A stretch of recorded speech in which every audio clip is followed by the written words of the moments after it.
Bonjour à tous les voyageurs, c'est Emma. Et Nicolas, prêt pour le départ? Bienvenue dans l'épisode 13. Alors, petite confession pour commencer. Pour cet épisode, on a changé d'avis. On s'est dit qu'il fallait vous apprendre comment prendre les transports sans vous perdre. C'est une question de survie. Les transports en France, c'est l'angoisse absolue de tous les expatriés et les touristes. Exactement. Aujourd'hui, on parle de voyage, de billets, de valises et de stress. Et on va commencer par la loi de la jungle urbaine, le métro parisien. Le métro, c'est tout un monde sous la terre. Règle numéro 1 du comportement dans le métro. On ne sourit pas. C'est triste à dire, mais c'est vrai. Si tu regardes les gens dans les yeux avec un grand sourire, on va penser que tu es fou ou que tu veux voler un portefeuille. On regarde ses chaussures, on regarde son téléphone ou on lit un livre. C'est la bulle parisienne. Et on ne parle pas fort. Les Américains ou les Espagnols qui parlent fort dans le métro se font tout de suite repérer. Mais la règle la plus sacrée, la règle de vie ou de mort du métro parisien, c'est dans les escalators. L'escalator. Écoutez bien, c'est vital. On se tient strictement à droite, toujours à droite. La droite, c'est pour les gens qui se laissent porter. La gauche, c'est pour les gens pressés, qui montent les marches en courant. Si tu restes bloqué à gauche avec ta grosse valise, tu vas te faire insulter. Les Parisiens vont te détester. Pardon, s'il vous plaît, attention. Ils vont souffler très fort dans ton cou. Parlons vocabulaire. Pour prendre le métro, il faut payer. On achète un ticket T. C'est le petit ticket en carton classique, même s'il disparaît peu à peu pour le numérique. Et si on habite ici, on a un pass Navigo. C'est la carte magnétique qu'on valide au portique. Et pour changer de ligne, on cherche les panneaux orange.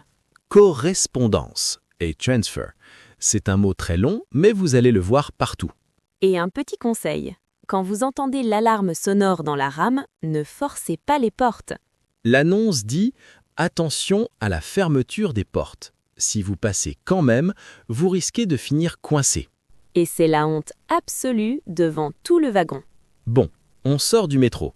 On va prendre le train, la fierté nationale. La SNCF, Société nationale des chemins de fer français. On a une relation d'amour et de haine avec elle. Surtout de l'amour quand on prend le TGV, le train à grande vitesse. C'est une merveille. On roule à 320 km/h, on traverse la France de Paris à Marseille en 3 heures. C'est silencieux, c'est confortable, c'est tellement mieux que l'avion pour les trajets internes. Mais avant d'être dans le train, il y a l'angoisse, l'application pour acheter son billet. SNCF Connect, le cauchemar technologique. L'application change de nom et de design tous les 2 ans. Tu as l'impression qu'il faut un diplôme d'ingénieur pour acheter un billet Paris-Lyon un mardi à 14 heures. Et attention aux conditions du billet. Contrairement à certains pays, ici, un billet est souvent pour un train précis à une heure précise. Si tu rates ton TGV, tu ne peux pas juste monter dans le suivant. Ton billet est perdu, sauf s'il est échangeable et remboursable. Et il y a un mot de vocabulaire historique qu'il faut connaître, même s'il devient rare. Composter. N'oubliez pas de composter votre billet. Avant les QR codes sur les téléphones, il fallait mettre son billet en carton dans une petite machine jaune sur le quai, qui faisait « tchac, tchac ». Si tu montais dans le train sans avoir composté, le contrôleur te donnait une énorme amende, a fine. Traumatisme culturel. Aujourd'hui, avec les billets électroniques, e-billets, on ne composte plus.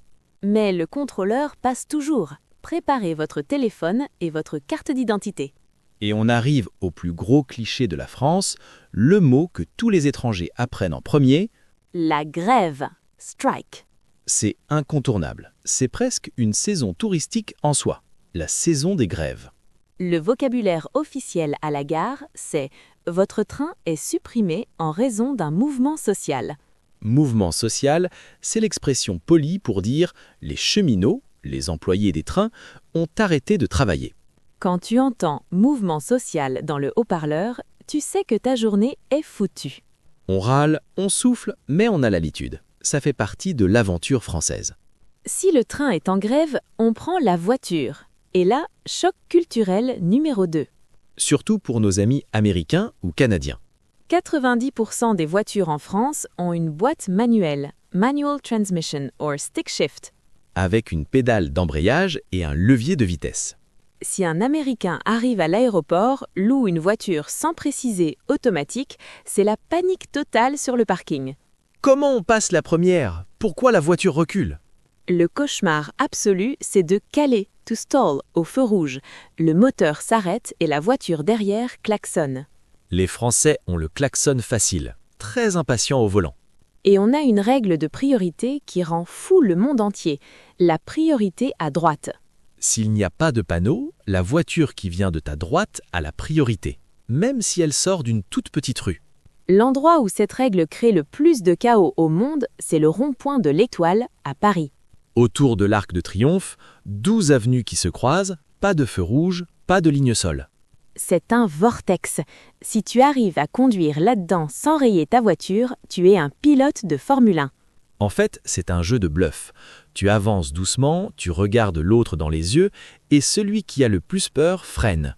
C'est exactement ça. Mais parlons d'un truc plus calme, mais très cher, l'autoroute. Les routes nationales sont gratuites, mais les grandes autoroutes, comme l'A6, l'A7, sont privées et payantes. On appelle ça les péages, toll booths.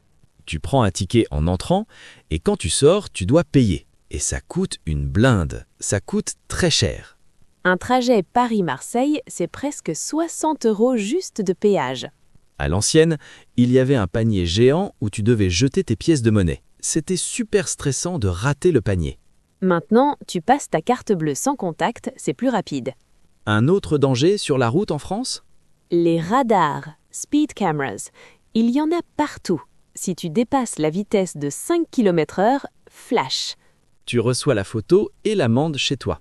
Et attention, on compte en kilomètres-heure, pas en miles. On a fait le métro, le train, la voiture, il nous reste quoi? L'avion, le point d'entrée de presque tous les étrangers. L'aéroport, et plus précisément le boss de fin, Paris-Charles de Gaulle, qu'on appelle souvent CDG au Roissy.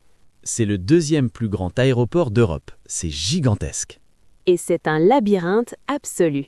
Terminal 1, terminal 2A, 2B, 2C, jusqu'à 2G.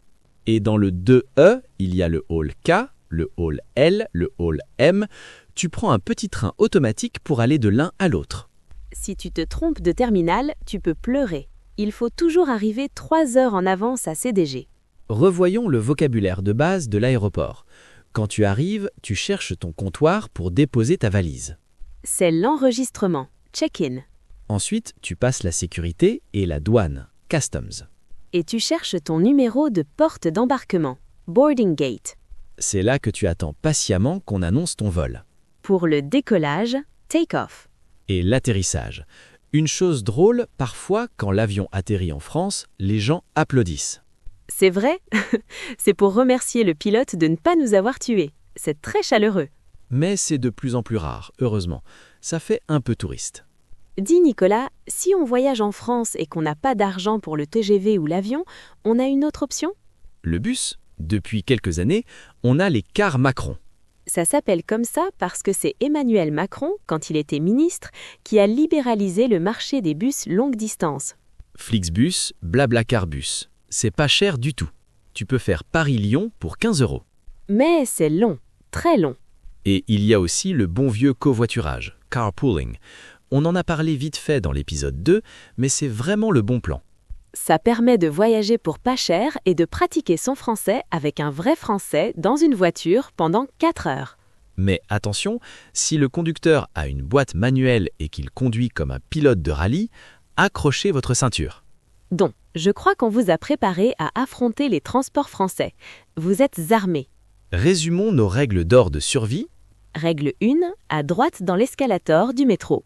Règle 2, préparez-vous psychologiquement aux grèves de la SNCF. Et 3, si vous louez une voiture, demandez une automatique si vous ne savez pas passer les vitesses. C'est l'assurance d'un voyage sans larmes. Le défi de la semaine pour nos auditeurs? Allez sur le site ou l'application SNCF Connect et essayez de simuler l'achat d'un billet de train pour la semaine prochaine. Juste simuler, hein? Ne payez pas. Regardez le vocabulaire. Aller simple, aller-retour, Première classe, seconde classe. C'est un excellent exercice de lecture. Et si vous êtes courageux, cherchez le plan du métro de Paris sur Google et essayez de trouver le chemin entre la Tour Eiffel et le musée du Louvre. Cherchez les fameuses correspondances. La semaine prochaine, épisode 14, qu'est-ce qu'on fait? Vercingétorix revient? Promis, cette fois, on fait l'histoire de France, les rois, les châteaux et les révolutions. On mettra des armures et des couronnes dans le studio. J'ai hâte. Bon voyage à tous. Faites bon voyage et attention à la fermeture des portes. Salut! Ciao! Clique sur abonner pour découvrir un nouveau thème demain.